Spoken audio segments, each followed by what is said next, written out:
Well, let me start off by just saying welcome to the Founders Live Academy free training series, what we call essential education for the modern entrepreneur.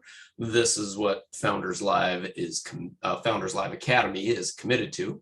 And our topic today is how to develop products your customers will truly love. So I'll introduce myself, and then I'll introduce our expert today. My name is Gary Malcolm. I am the founder, owner of Key Growth Coaching and Consulting. I'm a certified catalyst coach. I deliver a series of one-day courses specifically designed for business owners and entrepreneurs. In addition, I'm the GM for a 20,000 square foot entertainment venue in Bellevue, Washington.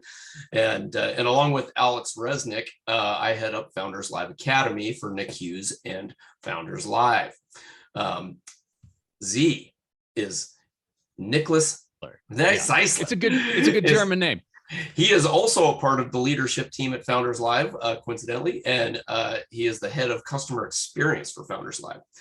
He's also a fractional chief customer officer and principal for Zeisler Accounting or Consulting, sorry, and as well as U.S. Air Force reservist, where he serves as a professor of statistics at the Air Force Academy. He's helped companies build CX functions, and he has a recent book, We're Doing CX Wrong and How to Get It Right. What? Now available on Amazon, and if you don't like Jeff Bezos, you can always get it at Barnes and Nobles too. Z, why don't you take over and tell us what we're going to have going on today? Sure, Gary. Thanks. What I put together is just kind of a real quick primer on what customer experience is, what it is not. We'll talk a little bit about the framework that I use for clients, which is pretty scalable. So wherever you are in like kind of your CX journey or whatever you want to call it, I think it's pretty applicable. And even if it isn't in its operational form, it's the sort of thing that I think that you can take enough away from. It's like, okay, I get it. And here's something that we can do with customer experience. And then we'll talk about some examples. Gary, I think you got a couple questions for me. We'll kick it back and forth. And then certainly what I expect and intend is to field questions from the folks who are in attendance here. If you have any questions about it, and let's get specific if you want. It's a small group. So if you've got thoughts about your startup, your company, how it applies to what you do and what your offerings are, let's kick it around. I'm nothing if not fearless about it. So let's see how it applies or how it doesn't, for that matter. I'm here to learn too. So yeah, and that's perfect. If you have a question, you can just raise your hand or throw it in the chat. Either way works, whatever you're comfortable with. Yeah, pop in at any point. I have gone through, I won't say that's a pitch. I'm sure everybody here is familiar with having to give a pitch. And so it starts to get rote to you. It's like, oh my God, am I saying the same damn thing over and over again? So I have a tendency to shorthand it and skip over shit. So if any of this doesn't make sense, stop me, raise your hand, pop into the chat. I got the chat open here. And I'll put it kind of like more in my line of vision so I can see it. If somebody's got a question, feel free and interrupt. It doesn't have to be, it's not a lecture. It's more of like, I could go on. Believe me, I can fill in the rest of the 52 minutes that we've got here with just me talking, but that's not going to be good for anybody. So stop me if anything doesn't make sense. And let's jump in. Good? Perfect. All right. So we'll start off with what CX is. When we say CX, I'm talking about customer experience. I realize CE, but obviously this isn't civil engineering. It's customer experience. That's what CX stands for.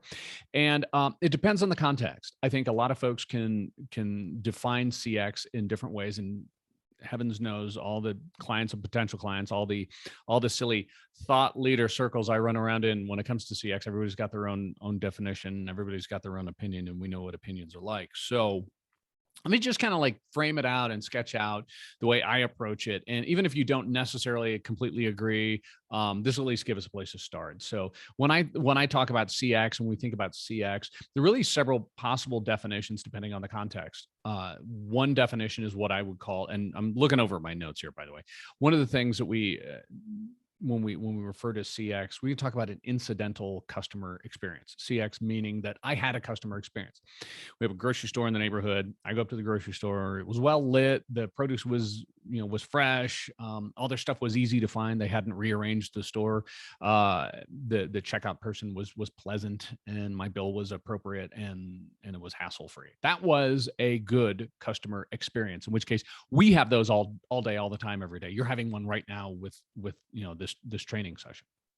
Then we have, that's what I call incidental. Then what we have is called what I call cumulative. And there could be a couple different ways to accumulate customer experiences, but generally speaking, it's a similar thing.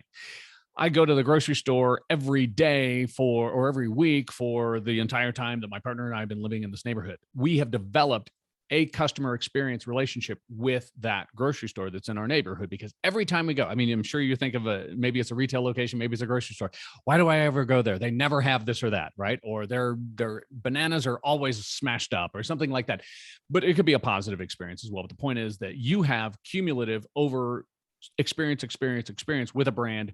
You develop in your head what that brand's customer experience is in a more general sense. Similar, there can be a cumulative impact over, say, a longer course of time, over an entire experience that is broken up into a lot of incidental experiences. Which is to say, if you are in the B2B world, if you sign up with some sort of service provider, there's the experience of understanding what they offer, the experience of their selling to you, the experience of their delivering it there, or integrating it with your systems if it's a SaaS or something like that, and then the ongoing use. And then if I have a problem, and so a couple of weeks after we introduced this, I called them up and asked them about this. They clarified it for me. It was great. It was awesome. And then there's the ongoing maintenance and use of it. So that's cumulative also, but it's not like going to a grocery store over and over and over again. It's longitudinally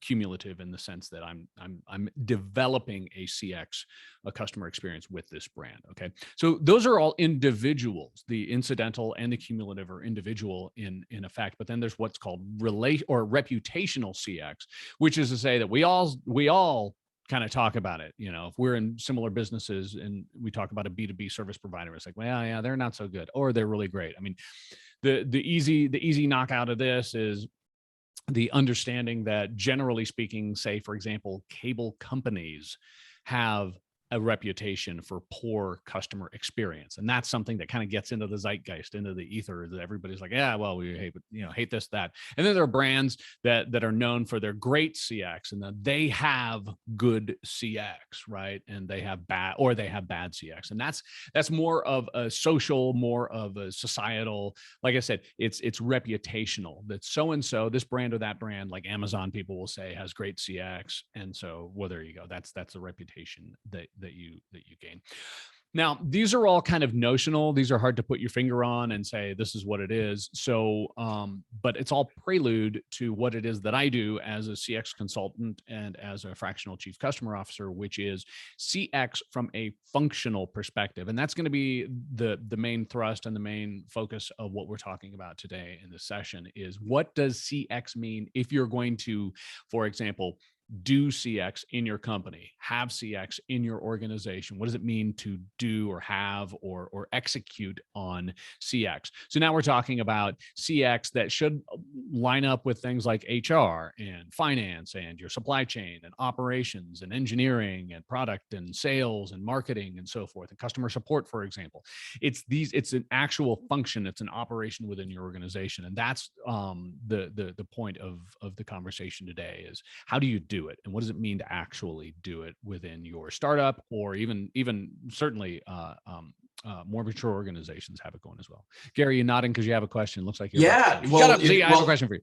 You gave me a little bit of a light bulb there, because while it makes total common sense, really, the cumulative aspect of CX, I've never looked at it that way. I've always looked at it as this, whether it's a brick and mortar or whether it's coming to a website, right? Yeah. Like, it's that customer experience that I'm all focused on. Like, hey, this is how they do when they enter the door or enter this gateway, and this is what it looks like. I've never thought about it as a cumulative ongoing thing. I've always just wanted to look at it like, how can we make this experience as best as we can right in this moment? So that's just as a real interesting concept. Yeah, Gary, a lot of the conversations, this is the thing. CX is a lot of bullshit in a lot of experiences, only in the sense that it's a business kind of like buzzword these days. Mhm. Now, I don't consider it bullshit. I think it's incredibly important, and I'm dedicating my career to it, right? But you know, it's along the lines of like a TQM or something like that, where it's like, this is the next biggest, greatest thing. And so when that's the case, it becomes just talking about what things are, right? And that's why in a lot of organizations, usually bigger organizations, you have somebody who's in the marketing department, or somebody who's in the product department, or somebody who's in most frequently and most common is someone who's in customer support or customer care or customer success, saying, oh, we're going to do the CX thing here. And it's like, well, that's awesome and that's great, whatever the degree to which you have impact and you have leverage throughout your organization, you can make certain parts of what you do awesome, right? The sales organization has a customer experience, right? It's the discovery, it's the education, it's learning what your options are, and getting the sale, right? Sure, customer support, customer care will have customer experiences within them. Oh, I had to sit on hold forever, or the person was rude on the phone, or their chat function sucks and I'm just trying to get it, it's all a bot or whatever. Like those are all customer experiences. And as far as dedicating yourself to CX within any of those purviews, yeah, that's great and it can be done. But I approach CX as a holistic kind of around the world type of a thing. Yeah. Whereas if you're going to be quote unquote customer centric, it really is an enterprise thing. And I'll get to that in a little bit when we talk about what the definition is. But I think, Gary, you bring up a great question. And by the way, this was not planned. Gary, that was a perfect question. Team me up. Kind of like, well, thank you for asking, Gary. A lot of folks will say and mistake CX with CS. And when I say CS, it could be any number of things: customer support, customer service, customer success. Some people call it customer care. Those are all incredibly vital parts of your customer experience, kind of like you were just describing. It's a snapshot of the entire journey that a customer will be when something goes wrong with a product or service, or maybe it's not that something's wrong, maybe because sometimes customer service is something you pay for. I mean, that's literally what it is that you're selling. Right. Some people think, well, customer service, customer support are the same thing, but it isn't necessarily, because if what you sell is a service, right, then that service is your product. It's not necessarily that something's gone wrong and you had to call in because something's fouled up. Larry is asking, can CX relate to UX too? Absolutely. UX is a huge part of CX. How your customers are transactionally interacting with either your platform or your product, or for just your website when they want to come buy something. You could be UX could be the brick and mortar store that you walk into. Absolutely. These are all part of it, right? CX is incredibly broad and overarching over everything. Now, that doesn't mean that for example, when I was the director of CX at HP, I worked within the customer support, customer service organization. And we did both support and service. So the extension of my, reach and authority or whatever, the impact that we were going to have wasn't going to be in the product and manufacturing and the UX, for example, Larry. It was going to be in just that customer support, customer service field, right? So it's not like I was going to say, hey, our customers are saying this, and then march down to the print product development organization, knock on the door and say, hi, I'm here from customer support, and I'm here to tell you what your customers are telling you. But there was an overarching CX organization for the entire corporation that did oversee those sort of the interplay between all the different touch points and all the different parts of that.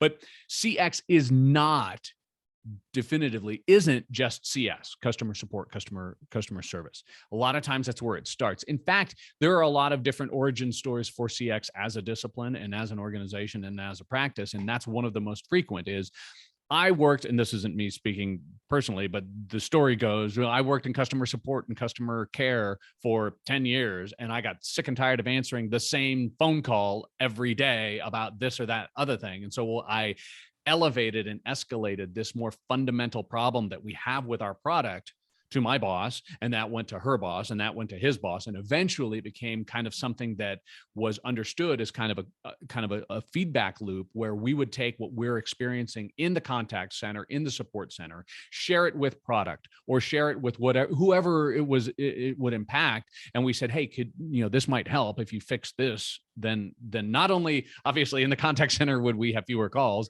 but we'd make our customers happier. And that's a really cool organic way that it starts in a lot of organizations. It's unfortunate that a lot of times it just gets relegated then to customer support or customer service. And the reason that's bad is because whoever the director or VP of customer care is may or may not have the authority to go in, for example, to sales or to finance or to marketing or to product and say, hey, here's something that you actually have to do. And then becomes this kind of bullshit game of, well, here's the feedback and we need to get everybody on board and everybody, stitch between silos and blah, blah, blah. Okay, that's great. And it's awesome to be diplomatic, but it also needs to have a no kidding reason why you're listening to your customers in the first place. Again, I'll get to this a little bit more when we talk about the structure and how it actually, works, but it isn't customer support. It's not sales. It's not marketing. The huge difference between, well, actually, let me back up 1 second about. So you're saying CX is not those things? Yes, CX is not. And here's the thing about customer support, customer care, customer success, customer service. They are all different. Those are all unique organizations with unique, subtleties and like, oh no, we don't do this, they do that, and so forth. And that's cool and that's great. And call it what you want. But the one thing that they do share in common is the difference that they have from CX. And so not to denigrate or to gloss over the differences between those organizations, but as a group, they all are different from CX in this. They respond to, and maybe they're proactive. So it's not that they're reactive and CX is proactive, because sometimes the best customer service is proactive, right? Like we know, and in fact, tell me if the concept of customer success doesn't ring true here. Okay, customer success, let's be honest, is really just account maintenance and account executives and account teams and so forth. It's what customer success is. But so often, customer success is, okay, when the customer gets to this point in the process, I always intervene before, because it's always a shit show, because there's always this problem with our systems. And so I always have to shepherd the customer kind of like over this bridge until we get it installed or until we get it delivered, or whatever the thing is, right? And customer success people will like nod like, oh yeah, I know how that is. We've got processes like that, right? Similarly, customer support is, hey, we're taking calls because there's a problem with the flange inside the widget, and that's the problem. So those folks have a responsibility for either anticipating and fixing ahead of time, or fixing after the case, when they're alerted to it. And maybe there's a big control room where they get a light and they see their customer needs this, and so they go after it. So whatever the source is, the idea is fixing those things in the moment, even if it's proactive. What customer experience is responsible for doing is not taking care of any of those issues in the moment. What customer experience is responsible for doing is fixing the root causes of those instances, whether those are proactively addressed, like the example I was given with customer success there, or whether it's just like we're cumulatively seeing a lot of calls about this or that. Metaphorically, here's the thing. Customer support has this responsibility. Oh crap! I've got a customer on the line. Like I said, the flange inside of our widget is broken. Okay, so let's overnight them a new flange. Let's call them first thing in the morning and walk them through how you take the old flange out. Careful not to knock it against the doohickey, right? And then how to insert the new flange, and then call them the next day and make sure everything's still going okay. That's customer support. That's customer service. That's customer care. That's customer success. Customer experience, on the other hand, is a different responsibility. And that starts with, why the hell are we getting so many complaints and calls about the flange inside the widget? Let's go to engineering and talk about how this problem can be addressed overall and systematically. Does that make sense, Gary? Yeah, it does. Is there a piece where that customer support or where that piece is also a feedback to the customer experience? Yeah, it certainly should be. Okay. Yeah. You mean kind of a feedback to the customer himself? Well, I think that that's all part of customer Sure. experiences, that there's going to be a little bit of how do we manage things on the inside, right? Like how does support manage customer complaints, or In the getting moment, in them across that that instance. Yeah. that bridge, as you alluded to, Yeah. right? Like, what is Yeah. it? There's this rough patch, and we're going to help you get that Right. through that. Yeah. But I think it's important for those individuals, or part of that process, to get that feedback to to you, right, to that customer experience person, to help, like, hey, here's the thing that we're seeing that is a part of a negative aspect of Yep. our customer Yeah, experience. 100%, Gary. In fact, when we get into talking about what CX is and what it consists of and how the operation functions, there's voice of the customer and there's customer insights. And a lot of people will just say, okay, well, yeah, we do surveys, and so that's how we get feedback from our customers, without realizing that you're sitting on a mountain of information about what your customers are going through, and that's coming from your customer care, customer support, customer success, customer service organizations that are fielding those conversations. Remember, like I said, that a lot of CX organizations, a lot of CX individuals got their start in those types of organizations, right? And so it was their realization from kind of like a more strategic, I mean, good for them. God bless them, because that's exactly what was needed in a lot of these organizations. You know what? Our customers collectively as a whole would be a lot more happy if we unscrewed up this thing that they keep calling in about, rather than, hey, we've got this awesome team of customer support folks who do a great job of making our customers happy. I mean, they're great. And you know what? They're also experts at fixing this, because that's all they do all day long. Right, But right. you know what would be even better is if our customers not have to realize this problem in the first place. So let's elevate it. And as we say in the military, let's broaden the aperture a little bit and figure out how in our system we can address the shortcomings, instead of always having to come in and fix it, or in the best case scenario, if that's how it's being addressed, anticipate it and head it off, anticipate it and head it off, anticipate it and head it off. It's like, that's great. I mean, that's good. That's better for the customer. But what's best for the customer is just fix your stuff behind the curtain in the first place, so that it doesn't end up in their lap. Right. So that's how it differs really from all of those other customer facing, customer interacting organizations. It's also different from sales and marketing in that it's almost entirely internally focused. And that may sound interesting. It's like, wait, I thought this was called customer experience, but really the mechanism and the work and the stuff that's done within CX should be internally focused. You definitely need customer insights and VOC and these sort of, when I say VOC, that's voice of the customer, you need that stuff for sure, right? I mean, you're not just going to go, hey, let's do this stuff and change the things. You wanted to be informed by what your customers are experiencing, but the actual rolling up your sleeves and getting dirt on your face doing stuff should be internally. Of course, sales and marketing, the work that they do all day, every day on the ground and kicking ass is external. They're going out, they're marketing, they're projecting in marketing, they're projecting their brand promise, they're projecting what the brand is all about. Sales, obviously, they're also projecting, but they're interacting with their customers, and so it's back and forth as well. But customer experience isn't about, hey, here's what's so awesome about us. Customer experience, quite frankly, is the opposite. Here's what's so screwed up about us.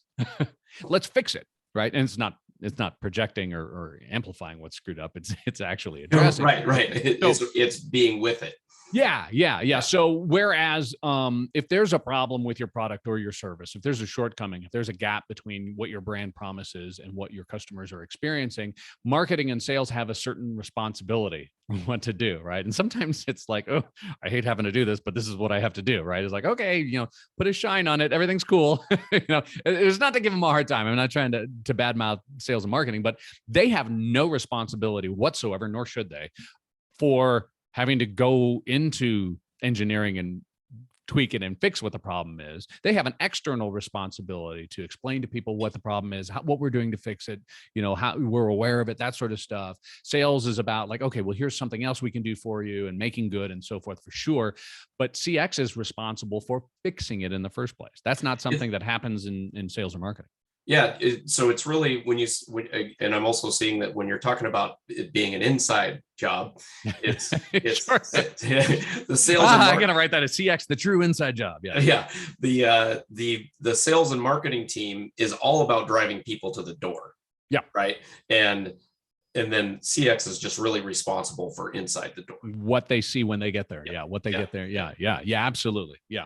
So, so CX then, you talked about it, it being different things in the theoretical world, and in the tangible world we're talking about it as an operation. Talk about what it isn't. It isn't these other functions and organizations. Let's talk about one more thing philosophically that it isn't. And this is what a lot of things, this is what I come across. A lot of business owners, business leaders misinterpret, and they think that CX, and there are tons of colleagues of mine in the CX world whose heads would explode when I say either of these next two things. CX is not about wowing and blowing the doors off of all of your customers every time they interact with you and thinking, oh my gosh, I'm so in love with this brand. It's the greatest ever. And it's all over the top and superlative experiences every time. It's not about that. Also, it is not, and I can't emphasize this enough, it should not, is not be about making money. I'll let that sink in one more time, because one of the things that I have to do all the time is, quite frankly, pass up work, because I do not philosophically go after CX or do CX for an ROI, for sales, for revenue, and so forth.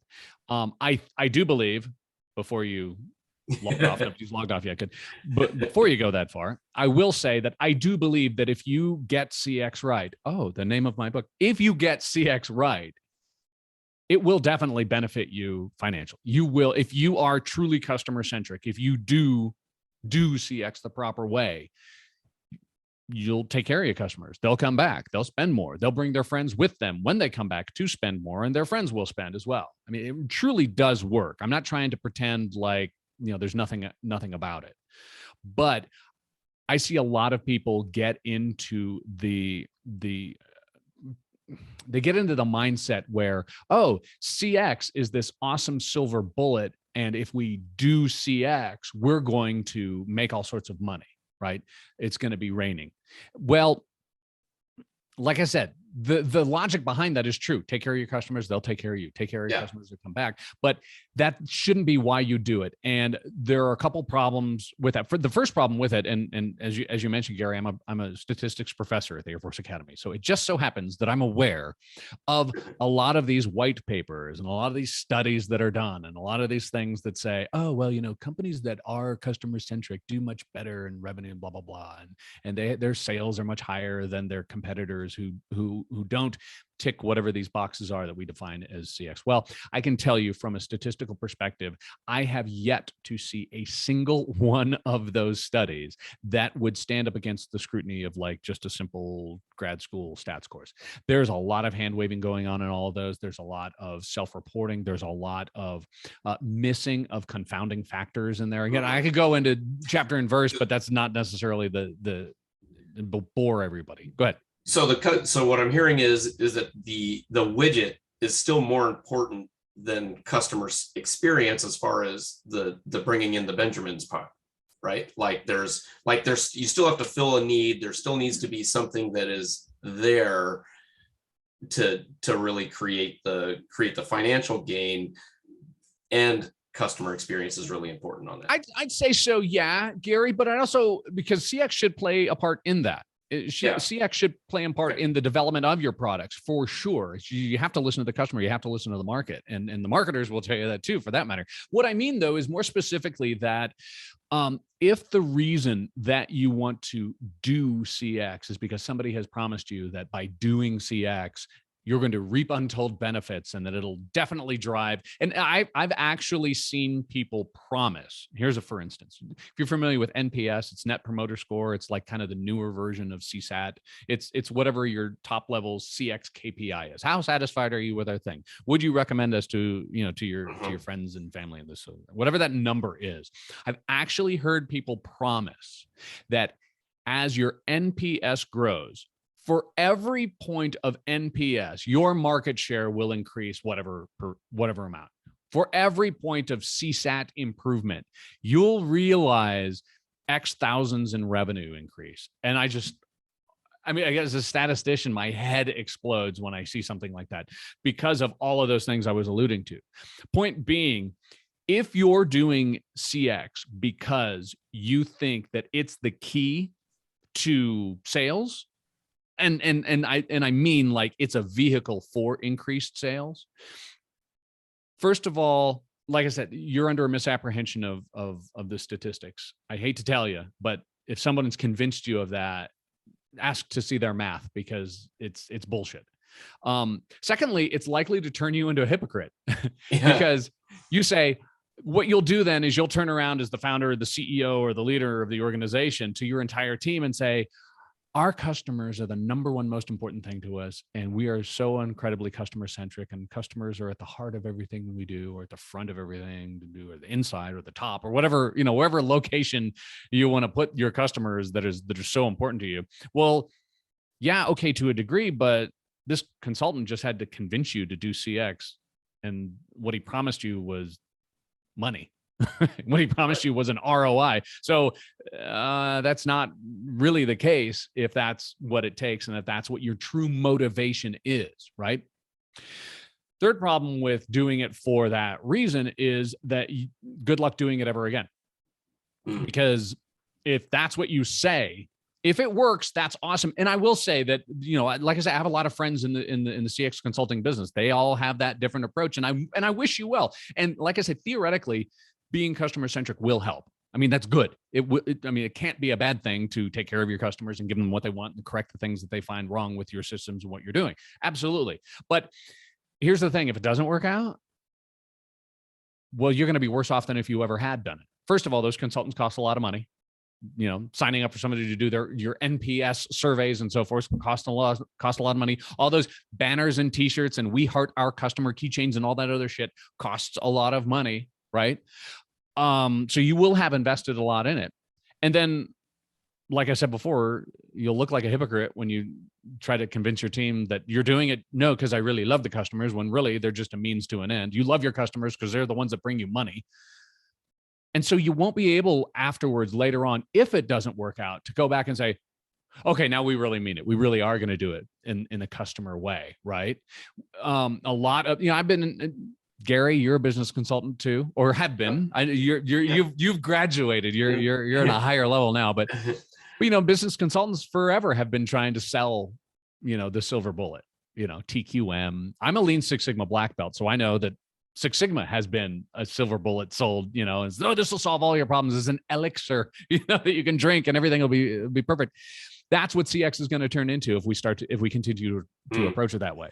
And then it's going to be cynical at the end. It's like, that's a bunch of bullshit. When people hear you say customer, what they'll hear is the cash register ringing, because that's what they know that you mean when you say that. And so you're not walking the talk at all. Great. We've talked about what it is and what it isn't, but so what does CX consist of? Okay, good. CX is an enterprise-wide function that is integrated and is responsible, and here you go, it's responsible for driving and improving the alignment between your customers' experiences with your brand and your brand promise. Now, when I say brand promise, again, I'm not a marketer, and it's not a term I invented like I'm some sort of genius exposing the mysteries of the universe. When I say brand promise, just for purposes of when I'm chatting, what I mean is your mission, your vision, your values, your corporate principles, right? Also combined with that is the place you intend to play in the market, right? If you make a widget and you've got 7 competitors, what's your ICP? What's your ideal client profile? What's your customer look like? My customer is the one who's looking for saving money on widgets, right? So we are a discount brand. We're a value brand. We want to save all of our customers money when they buy from us. We have a competitor who is all about quality, and that competitor wants to create the highest quality, the most durable, the most reliable widget right? And we have yet another competitor who's a luxury brand, and they're like, oh, it's this white glove service, it's this tremendous experience every time you interact with our brand. Whatever that is, that's your brand promise, right? The whole purpose of CX should be to eliminate any gaps that exist between your customers' experiences and what it is that you're promising to the market in your brand promise. So we start with that. We ask Gary, what's it consist of? We start with that brand promise, and the whole purpose. And again, I go back, I've said it before, the whole purpose of doing this should be to drive your brand promise, should be to support your brand promise and to eliminate gaps that might exist. First of all, start with that. Fundamentally, do the Simon Sinek start with why sort of thing. That should be the whole purpose. And the whole organization needs to be on board with it. This is why we're doing CX. It's not that this is going to end up in we're here monetarily, we're going to be here in this straight line, correlative relationship. This is where it's going. It should be about aligning that brand promise, first of all. Now, to your more specific question, like what does it consist of? There are three moving parts in the framework that I use. The first one is called customer insights. And if you're familiar with voice of the customer, you think of things like surveying. We were talking about this a little bit earlier, surveying, interviewing, learning what it is from your customers, where those gaps are. Right. And if you start from the concept, as I just said, of the purpose of CX being to eliminate that gap and to drive brand alignment, then it becomes pretty clear that some of the standardized, typical run-of-the-mill KPIs aren't going to do, because NPS doesn't have anything to do with that. How likely are you to recommend us to somebody else? Hold on one second. I have the phone. Do you know what it was? That was probably Rob Lowe filling up my phone, and it fell off the thing here. I was downloading a podcast. Sorry. We were talking about, I don't know if we had started recording when I mentioned that I was downloading a podcast as we're going to. Anyway, so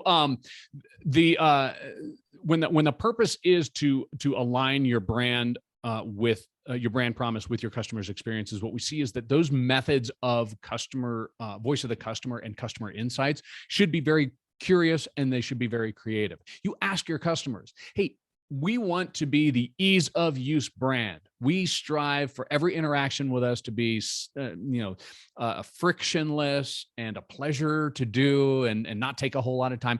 And you ask your customers, how are we doing? Based on your most recent interaction, you've read that in surveys plenty of times. Based on your most recent interaction, would you say that we are living up to our brand promise of, and then fill in the blank what your brand promise is. And then you take that feedback and then you feed it into the next operational part of your CX organization, which is your process engineering. That's your Lean Six Sigma, your design thinking, your Agile, your Kaizen. What do you do to improve your processes? What do you do to design? I mean, we're talking to entrepreneurs. Maybe you don't have processes for this. We don't really have an accounts receivable process just yet. We have, Fred gets the money from them, and that's kind of how it works, right? Okay, so as you're building out your process, think about how your customers interact with those processes, and make sure that as you design it, that it reflects what your brand promise is. All right, our process for taking receipt of our products is not the easiest, but it is the absolute cheapest. I mean, it gets there on UPS 2-month delivery, but it costs 85 cents to ship this huge box, and we're saving our customers money as a result, right? Whatever it might be, you recognizing what you are and what you aren't. It's a very important part of that brand promise. That's so great. Like you've talked about this voice of the customer, right? And I have spent a career talking about being to managers, my managers that work for me, whatever, and really teaching them, like, being the voice of the business, right? That it's not about what they think, right? It's like, what does the business want? That's the question they should be asking. Yeah. And this is literally the other side of the flip side of the coin, if you will, of this voice of the customer is all about taking the ego out. So as founders, business owners, all of these things, we often said, no, this is the way it's going to happen, and this is how it's going to be done because I know best. And what I'm really getting from you here is that this is all about really asking the questions to our customers. And like, what is it that you want that aligns with the brand? So this is really great. Gary, you make a couple really awesome points in there. I just want to pick on a couple of them. First of all, when you're talking about letting go of that ego, when I interact with entrepreneurs, and what I notice that the really successful ones pick the right path when they get to this fork in the road. And I guess every startup doesn't have the same fork in the road, and some of them don't really have it necessarily. But if you get to a point and you're an entrepreneur, you're a startup, and you find that your customers are using your product or using your services in ways that you hadn't intended, that's a moment of truth. Because it's one thing to say, oh, no, that's not how this is intended to be used. You're doing it wrong.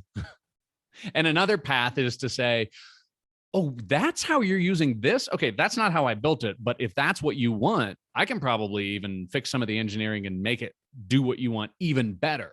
Right. Yeah. That is really listening. And as far as voice of the customer, and Gary, I think that's an awesome term, voice of the business.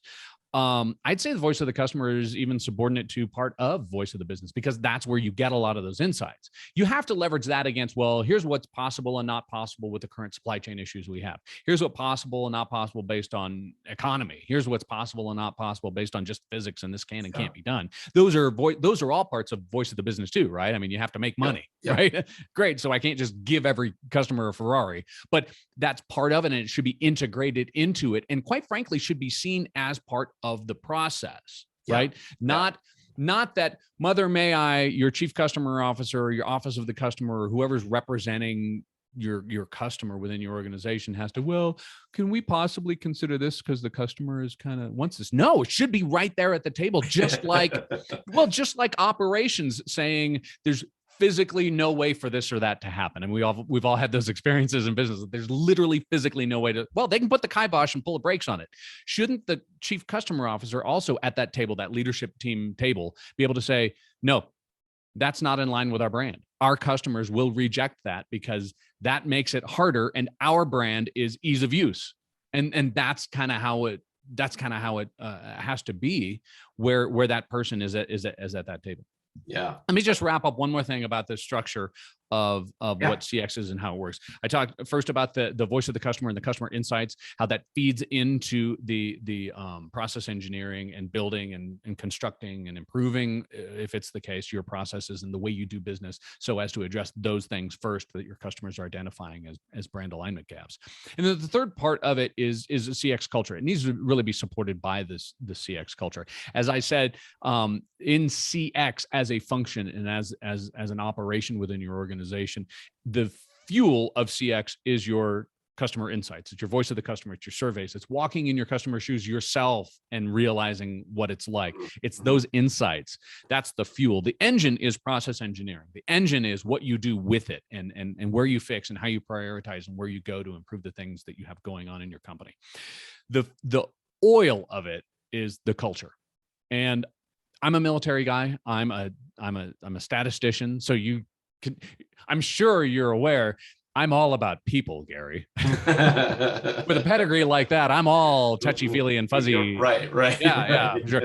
So when I was at HP, I was like, well, I realized that culture is a big part of my responsibility as the head of CX. So maybe what I should do is come up with kind of a checklist. This is how you do it then. Like, here's your flow chart to do, culture. And what I realized was, in that same sort of framework sense that, we're talking about my framework being, customer insights, process engineering, and culture. There's a sub framework. I can sound like a military. There's a sub framework within the structure of how to do it. Because the thing is, I mean, if you're HR, or if you're a real good people, and I've worked for awesome, people person type leaders, you've got it knocked out. You're writing notes to Lencioni telling him how to do it, right? So great, good on you. But for someone like me, I needed a structure. I needed kind of a way to flow chart it out and to know what to do. And what I came up with is that for your team to be impactful, to deliver on your brand promise, everybody on your team needs to be enabled, empowered, and encouraged. So it has to have alliteration in my little my crappy little McKinsey, framework, but it's the 3 E's. So enable means that everybody on your team who interacts with your customers has the tools that are necessary to deliver on your brand promise. And a lot of that really does go back again to customer care and customer service, or sales and marketing, the people who are actually interacting on a regular basis. Your brand promise is whatever it is. The people who interact and who deliver to your customer, your product or your service need to have at their disposal the tools that will enable them to actually deliver that. Right? You ever been on the on the phone with a contact center for whoever you're talking to, and it's like, oh, my computer's just running so slow today, right? I was just on the phone with somebody this morning, and that was the call. I was like, okay, hold on, but sorry, it's taking 1 second. I was like, okay, well, that's what it is, right? That person's not enabled with the proper tools because their system, their CRM or whatever it might be, it takes forever to work. Then there's empowerment. And that is, if you've ever been on the phone with somebody, it's like, can I talk to the supervisor? And not because you're a jerk, but because you're literally not authorized to give me this refund or whatever the thing might be. Don't make everything into an escalation. Empower the people at the closest level possible to your customers with the answers, with the solution, with the ability to actually leverage those tools that you've enabled them with in order to solve those problems.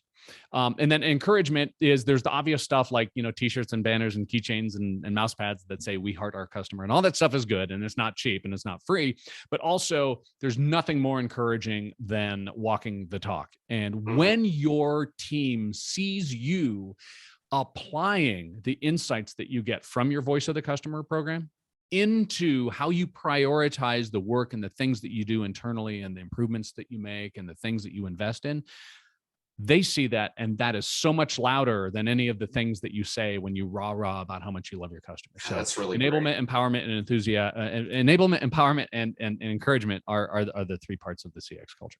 I love it. I love it. So what I want to ask you now, and this is a great question from some guy named Nick. Never heard of him. Is what are some good examples of CX? Yeah, I think I always love to bring up a couple brands that really knock brand alignment out of the park, and there's a reason that I choose the 2. The first one is Southwest Airlines. Southwest Airlines is a discount airline. They will get you A to B with no frills. They will get you A to B quite reliably, for that matter, at that cost. And if you want frills, you're going to have to pay for it. Right. The other another great brand, and it's kind of in a tangential industry, in fact, too, is Ritz-Carlton. Ritz-Carlton's motto and their mantra is "ladies and gentlemen serving ladies and gentlemen." When you go there, you are treated like royalty. I mean, in the CX world, there are just manifest examples of this and that. And then they went to this extra extent to make me feel so well. And then I left my charger in the rental car and blah, blah, blah. Whatever the thing is, it's all about them taking like this luxurious care of you as a customer. Now, you notice that both of those are completely different experiences, right? I mean, what I like to say is, you're not going to get off of your Southwest Airlines flight and then go to the Ritz-Carlton when you get there, right? Because those are different markets. They're promising different things, but notice how both of them blow it out of the water for what that experience is that they're promising, right? They are very dedicated to their brand promise. Notice that only one of those is the superlative, wow, awesome, wow, every experience is fantastic and beautiful and wonderful. And that's only because it perfectly lines up with the luxury experience that Ritz-Carlton wants you to have. If you stop and think about it, it's a blow your doors off experience with Southwest Airlines, in the sense that I know I can fly from here to there for $98. I know that I'll always get the cheapest price. I know that they're reliably discounted. And that's why I go there. It's what I do. And as a perfect example, I never fly Southwest Airlines because I want my seat assignment. I want my drink on the flight. I want this and that. That's what I want. I'm not their customer. And there is actually a story of their former CEO, rest in peace, had sent an email to someone, or a letter to someone, who said, it's always this, it's always that. Someone expecting that more luxury experience. And he writes back to her and says something along the lines of, "We will miss you." And that's it. Right? Not Yeah. I mean, it seemed it was probably a little curt, but the point is, like, that's our market, and we go for the market. And what we're not in the business, Southwest Airlines talking now, if I could be so bold, we're not in the business of wowing all of our customers. We're in the business of offering cheap flights. Well, there you go. And they're awesome at that. Yeah, that's so great. Larry from Tanzania has a question. Is developing a customer journey reliable to improve experience? It can be. Here's the problem that I see a lot of folks getting into. They do, actually, let me back up. One of the most important things that you can do when it comes to your customer insights, your voice of your customer program, is to walk in your customer's shoes. I mean, surveys are great. They're great quantifiable collections of what really are, subjective opinions. Customers love you, they hate you, whatever it is. But when you collect them in hundreds and thousands, of volume, it can be very helpful for you to get an idea where you are and where to go. Interviews, similar story, but there's nothing more impactful than walking in your customer's shoes. Experience it for yourself. Here's the thing, though. Also, when it comes to journeying, that's what you're talking about here, Larry. When it comes to doing that, involve your customers in it as well. That's why when I often recommend to people who are looking to get into CX or get CX into their organizations, bring somebody in to represent your customer as a chief customer officer, a fractional chief customer officer who isn't in your industry, because those journeys are less reliable if it's just y'all sitting around and going, yeah, and then our customer is this, and then our customer is that, right? Because obviously our systems are so incredibly simple for everybody to understand that this is the next step that they also take. Right? It's like, well, okay, what you didn't realize was that from the outside, that next step is incredibly complicated. And even if I do figure out a huge pain in the ass, sure, it's easy for you. You designed it, right? So they can be reliable if they're done with like blinders off, if they're done with a degree of humility, and if they're done, quite frankly, including your customers in the design of those journeys. I will also say, we talk about if it's reliable to improve experience. Here's the thing: it is only reliable if you actually are acting on it. I think a lot of folks, in the same sense that a lot of folks think CX is just, hey, we take surveys, and here's where our NPS or here's where our CSAT is. Okay, good, we've done CX now. Okay, well, no, you haven't done shit, really. All you've done is ask your customers, and you may be happy with what the number is, or you may be disappointed with the number is. But if you haven't acted on it, you haven't done anything as far as CX goes. Similarly, if you're just journeying it out and mapping it out and saying, then this happens, then this happens, and this happens, and you think, great, all right, we did CX because now we understand what the customer's experiences are. That's great, but what you really need to do is say, wow, and this is not only this is the biggest pain in the neck for our customers, but this is the part of the customer's journey that is least aligned with our brand promise. If your brand promise has nothing to do with ease of use, it's not necessarily about, oh, this is where they get hung up and this is where it's a little harder, right? Okay, you could work on that, sure, but if your brand promise is to save money, don't spend a lot of money making your processes super smooth unless that's somehow or another going to save your customers money. That's such a powerful way to go. Again, it's still about removing, and I'll just use the term again because I think it's simple for people to understand, removing the ego out of the organization. Totally. Because if you whether you're bringing an outside customer experience officer, right, that like which you should, right? Yeah, they have fresh eyes. Yep. They get to go through the experience without having any sort of. I don't know if my webcam focuses on it, but that hat right there says customer on it.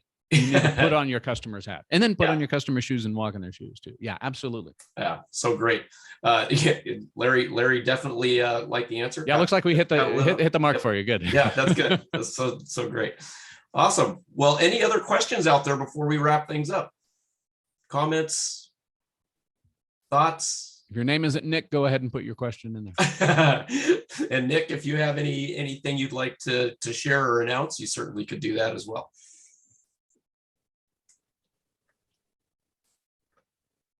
Okay, well, that's good. All right. Well, great, everybody.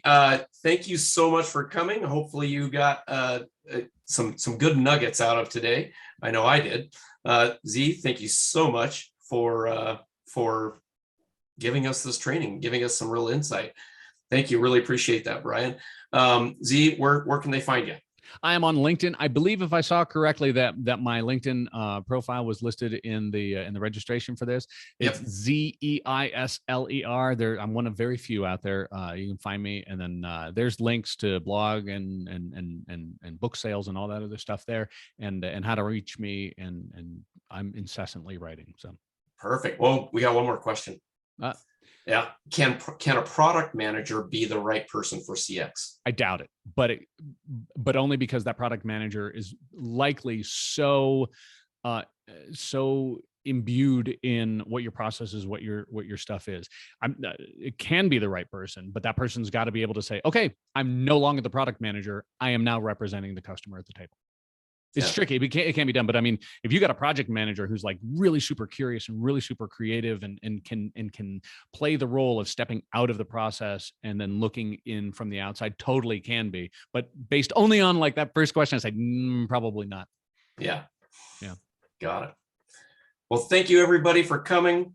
Really appreciate all you, and join us for the next one in a few weeks.